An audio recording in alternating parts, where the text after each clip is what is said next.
All right, the wind finally stopped. I've been waiting for 10 seconds for this wind to die down, but welcome back to another YouTube video. In this vlog, we are at Texas Card House in Dallas, Texas. Not Peaks, we ended the 15 session streak at Peaks, but obviously the next session is back at Peaks, so we're ready for that one. Anyways, without further ado, let's get into the hands. All right, first hand of the session here, wheeling down an ace queen offsuit in the +3 position. There's a raise from under the gun to 15. Folds over to me, I 3-bets of $50. Folds all the way to the button who cold calls. Okay, small blind folds, and now the under the gun player goes in the tank. After thinking for about 20 to 30 seconds, he puts in another raise. He makes it $165. I only have 340 behind, so it's either all in or fold. I think if we were a bit deeper, you could make a case for calling, but let's be honest, when are we ever ahead here? It's a 4-bet, it's a 1-2 game. There's no way we're ever ahead. No, seriously, win. Like, comment win. Exactly, you can't. We're always behind here. Anyways, I fold and the button jams for $500. Okay, under the gun obviously calls and the button shows pocket kings. So we slow played it pre-flop and it pays off. Under the gun shows ace king offsuit. Kings end up holding and we end up saving ourselves a lot of money. On to the next hand. All right, it's time for us to pick up ace king ourselves, but it is suited. +3 raises to $10. Hijack and cut off both call. I 3-bets of $45. Should probably go a bit larger here, but nonetheless, I didn't, and they all call. So we're going Texas heads up to a flop. It comes 3-3 king, so we do connect. We do have a backdoor flush draw. We do have ace king. This is all unbelievable to me. That's why I am pointing that out. Anyways, checks to me, and I bet just around 1/3 the size of the pot for $65. This bet is designed to keep in all pocket pairs, but nobody seems to have one because they all fold, but I'll take it. And this one, we look down at ace 4 suited in the hijack. The $5 straddle is on. There's one limp and I raise to $20.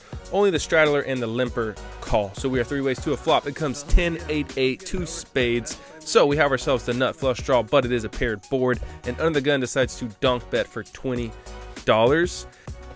Looks pretty weak to me, but +3 folds and it is on me. Now I do consider putting in a raise because, like I said, it looks really, really weak, but I think he's going to have a lot of 10x holdings in this spot, and he has already proven to me that he is a very sticky player. So I just call and we're off to a turn. It comes pretty good. It comes the ace of clubs. So now we have top pair to go along with our nut flush draw, and under the gun checks.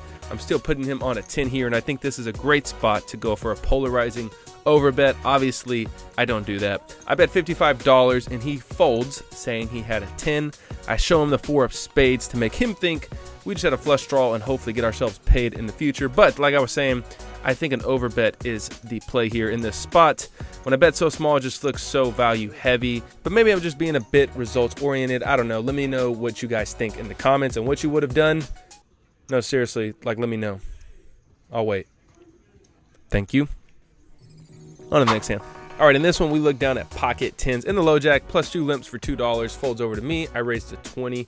Folds all the way to the big blind who puts in the call. He's the same opponent from last hand, and so does the limper. So we're 3 ways to a flop. It comes pretty good. It comes 8, deuce, 6, 2 diamonds. Plenty of draws to get value from, so when it checks to me, I'm going to size up. I bet close to pot for $55. Only the small blind calls and the +2 folds. So we're heads up to a turn. It is the queen of hearts. Small blind checks again. Only hands that we're behind of now that we were ahead of on the flop are queen high flush draws, of course, but I think we're still going to have the best hand more times than not here. So I continue to bet. I bet $130 and he just calls again. Off to a river, see 7 of spades. It looks good to me. Small blind checks, and I don't see much point in betting here. There are a few straight draws that get there on the river, and all the flush draws miss, so we're probably just going to get called by straights, and all of the missed flush draws will just fold. Now, real quick, this idea just popped into my head as I was doing this voiceover. I think you could make a case for putting out a really, really small bet here. I'm talking like, I don't know, $25, $50, something like that. Something that would induce a raise from a missed flush draw. I think there is some merit to doing that, but I didn't. Obviously, that's why I'm saying this. I checked it back and we are good. My opponent said he did in fact have a draw. Not sure if it was a straight or flush draw. Anyways, we win this hand. All right, time for the hand of the session. We look down at pocket aces in the +3 position. The $10 straddle is on. Great time to pick up aces.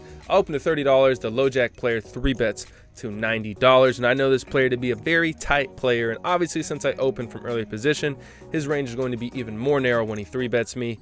So it folds all the way back to me. Time to put in a 4 bet. I make it $230. And after thinking for about 20 seconds, he just calls. We're off to a flop. Comes good and bad. It is queen 7-9, all hearts. So if he has pocket queens, we're not in good shape, but we still have that flush draw, and he can easily have pocket jacks or pocket kings. So not the worst board in the world. Now I just have $500 left in my stack. So I put out a close to quarter pot size bet for $125, setting up a shove on the turn. And when I do this, my opponent just calls. So now I'm discounting pocket queens. Turn comes the jack of spades. Hate it. Obviously, we're losing the pocket jacks, which is a hand he could easily have in this spot. So I decided to check it here, and my opponent goes all in, and I will let you guys listen into the audio. I don't think I can fold. I call. Once or twice? Twice.